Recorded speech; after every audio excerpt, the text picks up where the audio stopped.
mag-aalas 12 nga kaninang tanghali, no, nang ihain yung ikatlong impeachment complaint laban kay Vice President Sara Duterte. Yung mga complainant, mga pari mula sa Diocese of Novaliches, Order of Carmelites, and Congregation of Mission. Meron ding mga non-government organization na Stand Up for God, Konsensya Davao, at Stop Corruption Philippines. At grupo ng mga abogado o yung Union of People's Lawyers in Mindanao.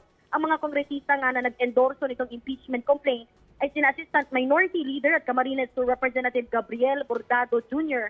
at si Deputy Minority Leader Aambis OWA Party List Representative Lex Anthony Craig Collada. Pangunahing grounds na kanilang inilatag nga ay yung betrayal of public trust at culpable violation of the Constitution dahil umano sa pag-commit niya Vice President Sara Duterte ng plunder o kaya malversation, graft and corruption sa maanumalyang umanong paggasta ng 125 million confidential funds ng OVP noong 2022 at ang higit 112 million pesos na conti funds naman ng DepEd noong 2023. Ginit din nilang nagkaroon nga raw ng bribery sa mga opisyal ng DepEd. Matatandaan ninyo nga na isiniwalat ng ilang DepEd officials na nakatanggap sila ng mga envelope na may lamang cash na nasa 12,000 hanggang 50,000 pesos mula umano sa opisina noon ng Kalihim. Naniniwala rin sila na illegal yung mga disbursements o paggamit nga nitong confidential funds ng PISE. Base na rin nga na lahat sa mga lumabas sa pagdinig ng House Committee on Good Governance. Balik sa inyo.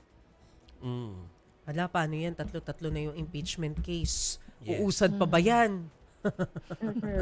Okay. Actually, yun ang gusto natin tanong kay Marian, anong next step doon? Tatlo na nga naman. Tama si Masen. Ayon kay Secretary General Reginald Velasco, ngayon nga, bini-verify na nila itong pangatlong impeachment complaint. So, nasa legal department na raw nila ito. At oras nga na matapos, sa kanila ipapadala, kasama yung unang dalawa, doon sa opisina naman ni House Speaker Martin Romualdez. Ang problema nga, di ba, magki-Christmas break na, hanggang ngayong araw na lang, yung pasok dito nga sa Kamara, mag-resume sila ng session January 13 pa.